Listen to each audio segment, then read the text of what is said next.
Olá! Essa é a nossa devocional de número 36. Hoje nós vamos estudar Romanos, do capítulo 8, dos versos 18 aos versos 25. Então vamos à leitura. Considero que os nossos sofrimentos atuais não podem ser comparados com a glória que em nós será revelada.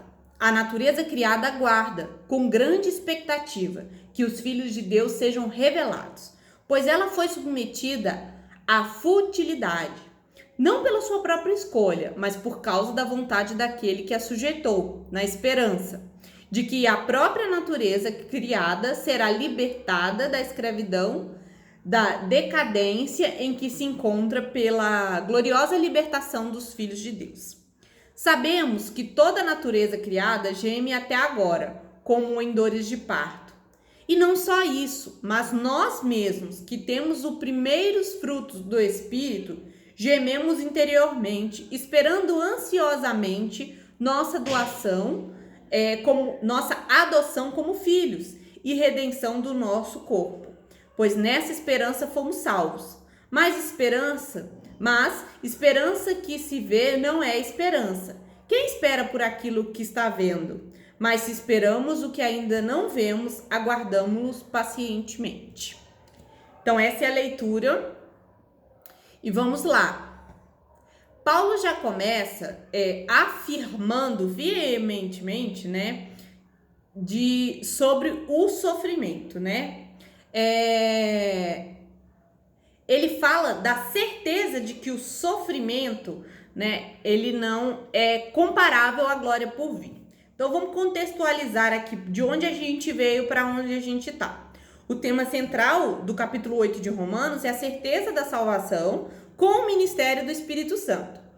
Pelo perdão dos nossos pecados em Cristo, Deus, nos promete a vida eterna. Então a gente viu nos últimos estudos que se temos o Espírito de Deus, vamos apresentar algumas coisas, E agora, nesse ponto, nós começamos a falar de um possível questionamento que vem até, que seria: se não há mais nenhuma condenação, por que ainda sofro nessa vida, Então, Paulo começa explicando isso, Aí ele começa dizendo, que esse sofrimento do mundo presente não se compara, serão de maneira desproporcional com a glória vindoura.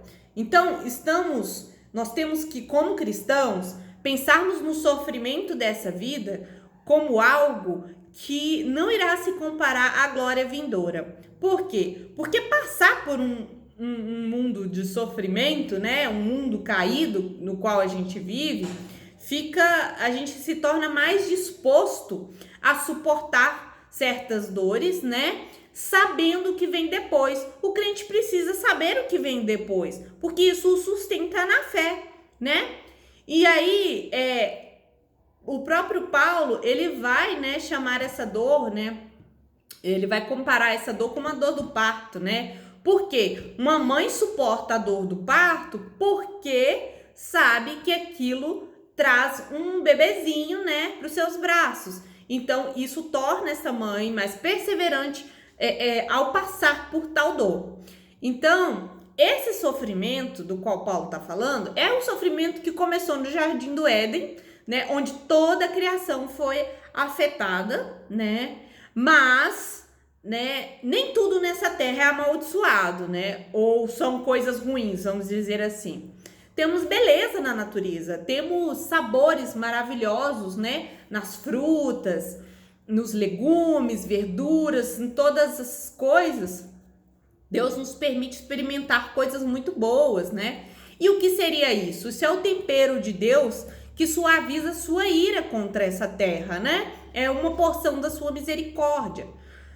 Mas o segundo Adão inaugura uma nova humanidade, um novo tipo de humanidade, Juntamente com novos céus e nova terra, que haverá de ser revelado no momento, está oculto aos nossos olhos humanos, Mas é possível de contemplar pela fé. Então, é nessa ótica, né? Não olhando para as coisas que nos cercam. Não é para fingir que não tem problemas, mas é para olhar para os problemas sobre quem tem uma ótica do porvir, né? Não deixa de olhar, não é para você viver a dor do parto sem pensar no bebê que tá por vir, porque é isso que vai te ajudar a superar, né? E passar por todas as coisas que esse tempo presente, né, infelizmente nos traz, né? Pois bem, então Paulo aqui falou dessa questão das dores não serem comparadas, nem em intensidade, nem em valor. E aí no 19 ele fala assim: a natureza criada aguarda com grande expectativa que os filhos de Deus sejam revelados. Sabe o que significa? Que a natureza sabe que ela é caída e que ela está em espera. E ela tem grande ardor, grande expectativa, um grande anseio para que os filhos de Deus sejam revelados. Porque hoje a gente não sabe quem é filho de Deus. A gente tem certeza da nossa salvação, mas a gente não sabe quem é filho de Deus, né? A gente não pode dizer, fulano é, fulano é. Não, a gente não sabe, né? É muito individual, né? E na verdade, haverá um dia em que os filhos de Deus serão revelados. E a natureza aguarda esse dia, né? Ela tem uma expectativa nesse dia. E aí, o que a gente vê aqui? Né? A gente vê que não é para todos, né? Já que há um grupo de pessoas a ser revelado, né? Que são os filhos de Deus, então não é todos, né? É os filhos de Deus de modo final, né? Remidos, ressurretos, prontos para viver eternamente na glória de Deus de modo completo. Aquele dia em que os mortos ressuscitarão e tudo. Então, assim, a natureza tá em expectativa por isso, né? E a gente acha que é só o espírito e a noiva e dizem, vem. Não, a natureza também aguarda em expectativa. Agora, no 20, nós vamos entender por quê. E diz assim o 20: pois ela foi submetida à futilidade, não pela sua própria escolha, mas por causa da vontade daquele que a sujeitou, né? O que isso quer dizer? Isso quer dizer que o universo, né? O universo, toda a criação, né? De uma maneira geral, ela tá acorrentada. A natureza está presa no cativeiro da corrupção, pois Deus amaldiçoou sua criação, né? E essa palavra futilidade, que é equivalente à vaidade também, significa vazia sem propósito. Deus sujeitou a criação à vaidade. Foi Deus quem a sujeitou à vaidade, pois o seu representante se voltou contra Deus. A vinda de Cristo irá quebrar as correntes que a criação está submetida hoje. Não foi a criação que cometeu um erro, né?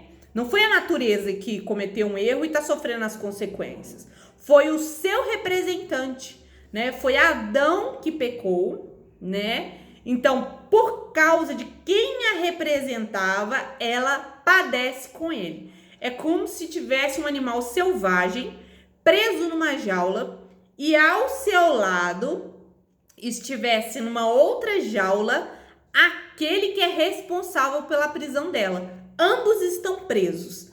Então ela aguarda com ansiedade, com expectativa, que aquele representante seja solto para que ela seja solta, seja liberta também. Então é por isso a expectativa da criação na revelação dos filhos de Deus. 21, né? Na esperança de que a própria natureza criada será libertada da escravidão, da decadência em que se encontra, para a gloriosa liberdade dos filhos de Deus. Então tá falando de estados diferentes, né? Então a natureza, né, criada será libertada da escravidão, né, da decadência em que se encontra, que é esse estado de corrupção, né?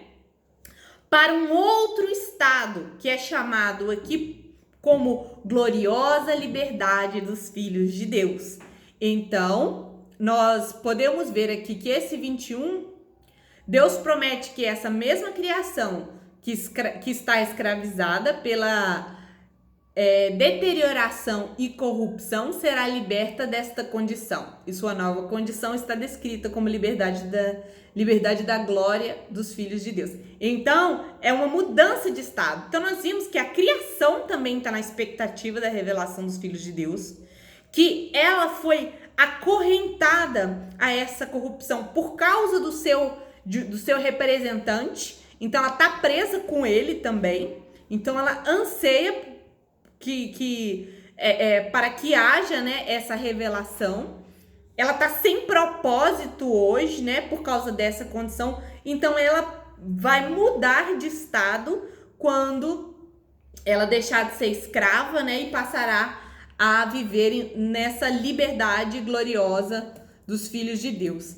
E aí, o 22 fala um pouco mais sobre a criação. Sabemos que toda a natureza criada geme até agora, com dores de parto. É esse o estado em que a natureza se encontra, gemendo de dor, né? Ela não se vê mais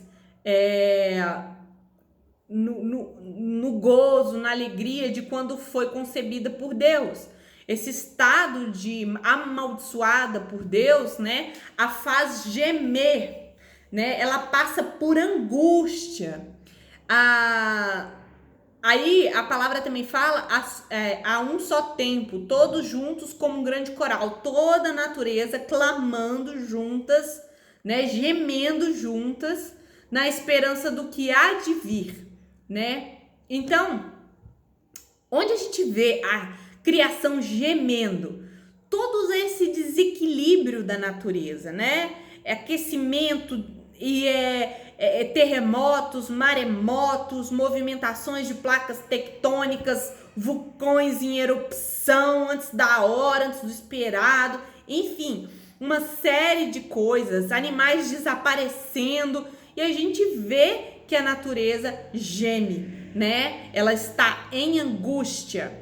E o verso 23 diz assim: e não só isso, o que ele quer dizer? Não só a natureza, mas nós mesmos, que temos talvez na sua versão não esteja os primeiros frutos do Espírito, mas esteja as primícias do Espírito. Gememos interiormente, esperando ansiosamente nossa adoção como filhos e redenção do nosso corpo. Por quê? Lembra que a gente viu nos estudos que somos co-herdeiros com Cristo no seu sofrimento e na glória? Porque há um período em que a gente passa pela morte para que ressuscitemos. O mesmo Espírito que ressuscitou o corpo de Jesus irá ressuscitar esse nosso corpo, né? No grande dia lá do Senhor. Então, o que isso quer dizer? Que interiormente, esse corpo que caminha para a morte, ele geme, no nosso interior, a gente quer estar com o Criador, né? Então, a gente, não somente a natureza, a criação, ou seja, o restante das pessoas, que não inclui todas, mas nós que temos o Espírito Santo, né? Que é essa quando fala primícias, né? Eu vou usar o termo primícias, que aqui é chamado de primeiros frutos, é a mesma coisa. Qual o significado disso? É como você tem uma fazenda e você pega parte da sua colheita, os primeiros frutos mais bonitos ali que você escolheu, você separou em cestos e apresentou a Deus aquilo, as primícias. E o que você está dizendo com essas primícias? Não é só porque é o primeiro, é porque dizendo assim: Senhor, isso é uma amostra do que é teu. Eu tô te trazendo esses frutos, mas tudo que tá lá na fazenda pertence a ti. Estou reconhecendo que tudo vem de ti e é para ti. Então, primícias é isso. É sim o primeiro, mas com amostra do todo. Então, o Espírito de Deus, né, na nossa vida aqui, agora, hoje, é uma amostra da nossa vida plena diante de Deus, né? Então ele está colocando como identificando essas pessoas que gemem interiormente, esses que têm as primícias, né, ou primeiros frutos do Espírito Santo, né? Isso mostra também que o Espírito Santo não nos protege do mundo presente, das dores que esse mundo traz à nossa vida. Nós não somos poupados dessas dores. Então, se você aprendeu que se você for fiel nos dízimos, né? Se você for uma pessoa de muita fé, se você for em todos os cultos, você não sofrerá nesse mundo, né? Esse não é o evangelho apresentado por Paulo, né? A expectativa, né, errada sobre o evangelho leva diversas pessoas à decepção por causa desse falso evangelho, né? Elas se afastam da igreja, elas acreditam em Deus e tudo, mas ela fica frustrada com a igreja porque lhe foi apresentado um falso evangelho. Foi apresentado um evangelho que lhe oferecia uma coisa que o verdadeiro evangelho nunca ofereceu, né? Que é felicidade plena, sem angústia, sem dor, sem nada de ruim acontecendo, né? Sem sofrimento. Isso não é o que o evangelho diz. Sua felicidade não está nesse mundo. Nossa felicidade não está nesse mundo, né? Então, isso é o que está sendo dito no 23, né? Vamos para o 24. O 24, vamos reler ele para lembrar? Pois nessa esperança fomos salvos, mas esperança que se vê não é esperança. Quem espera por aquilo que está vendo. Aqui fala muito sobre a condição de todo crente. Nós vivemos na esperança de que somos salvos, né? Não vejo eu não vejo essa realidade concluída hoje, né? Mas eu sei que ela será concluída um dia, vai ser completa, né? O que a gente tem, né, é o que a Escritura nos revela. Então, mas o que é importante entender sobre essa esperança? Que a esperança não é uma expectativa que uma coisa boa aconteça, mas que é pouco provável de acontecer, né? Então, ali tá pensamento positivo. Vamos pensar para acontecer, porque é difícil de acontecer. Não. Essa esperança é o objeto ou bênção esperada, né? Que no caso aqui, Paulo tá falando da redenção do nosso corpo, né? Que é o que nos faz filhos de Deus efetivamente, né? Porque a gente herdou com Cristo a ressurreição. Aqui a redenção do nosso corpo é real, distinto, mas ainda não presente. Então, não é uma esperança que tomara que aconteça. É uma esperança de espera por algo que não vejo, mas que tenho plena certeza, né, por causa daquilo que Cristo fez, né, que é a redenção do nosso corpo. E o 25, que fala o seguinte: mas se esperamos o que ainda não vemos, aguardamo-lo pacientemente. Bom, aquilo que nós não vemos, precisamos de paciência mesmo para vê-lo sendo concluído. Vivemos em espera. A vida do crente aqui é uma espera. Vivemos aguardando o cumprimento das conclusões, né, que já começou a acontecer na nossa vida, das promessas de Deus. Já falei várias vezes, já e ainda não, né? Já está acontecendo, mas ainda não foi concluído. O cristianismo não é um docetismo. Ele acredita que o corpo ele não acredita que o corpo é inferior ao espírito, tá? Por isso que Cristo ressuscita, traz um corpo glorificado, ele regenera o corpo também. Para que Jesus precisava ressuscitar o corpo dele? Porque a obra de redenção de Cristo é completa, é para nossa alma, para o nosso corpo, para a criação, para o mundo, ela é completa, ela é abrangente, né? Porque Cristo ressuscitou, né? Claro, com o corpo transformado, mas foi para crermos que nosso corpo também será redimido.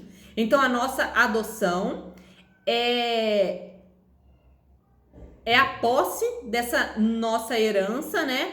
Dos novos céus, nova terra, de uma maneira plena, né? Não só morrer e ir para o céu, mas ressuscitar dos mortos e a plenitude da redenção, né? Que é a plenitude da redenção, e essa precisa ser uma espera paciente. Aí você tá com o corpo doente, sentindo dores, né? Você tá mais velha a cada dia, eu também do lado de cá. E aí a gente tá sentindo, é um dente que dói, a cabeça que dói, as costas que dói, né? Tudo dói às vezes, né? E aí a gente tá ali com uma promessa tão maravilhosa, né, na palavra de Deus, e a gente precisa esperar com paciência. Apesar de não estarmos vendo, né, se víssemos não seria uma esperança, né? Mas não é tomara que aconteça, é aguardo para quando for acontecer. Nós não sabemos quando, mas temos certeza que irá acontecer. Então, basicamente é isso. Agora eu vou fazer umas aplicações rapidinho. Se você é filho de Deus, lembre-se de que o sofrimento aqui não se compara, né, ao que está por vir. Medite na palavra de Deus e contemple a glória de Cristo e a glória reservada aos filhos de Deus. O sofrimento que passamos é o mesmo que toda a humanidade passa, e tem pessoas que sofrem muito mais que você. Pare de olhar seu sofrimento e olhe além, pela fé. O sofrimento traz para a vida, faz parte da vida, de pertencer à raça decaída. Nem sempre será pecado, mas pode acontecer de Deus usar um sofrimento para te corrigir, né, como pai, não para te destruir, né, para lhe fazer crescer. Não é maldição hereditária, tá? Diante do sofrimento, nós devemos orar pedindo a Deus que tire, né, esse sofrimento, mas talvez Deus não o tire. Então, pedimos a Deus graça para suportar. Procure viver uma vida cheia do Espírito Santo, e quando doer, lembre-se que no seu homem interior você pode gemer. Deus nos proíbe de sentir a dor, né? E naquela hora o Espírito Santo vai te lembrar que você é dele. Não somos pessoas que vivem sem esperança, como muitos no mundo, né? Sofrem, mas não têm esperança. Pessoas que aguardam somente a morte, para elas é o fim, mas aguardamos a vida. A morte é só um trampolim. Vamos orar? Senhor, nós te agradecemos porque as dores dessa vida não se comparam à glória que há de vir. A criação geme, nós gememos, mas nós já experimentamos, Senhor, um pouco, né, desta presença maravilhosa que é o Espírito Santo habitando em nós. Nosso corpo ainda sofre, ainda caminha para a morte, nós ainda sentimos dores, nós ainda temos a limitação de viver um mundo pecador, um mundo decaído, mas vivemos na esperança do novos céus, nova terra, da regeneração do nosso corpo e de vivermos plenamente na gloriosa presença do Senhor como os teus filhos. Muito obrigada, Senhor, em nome de Jesus.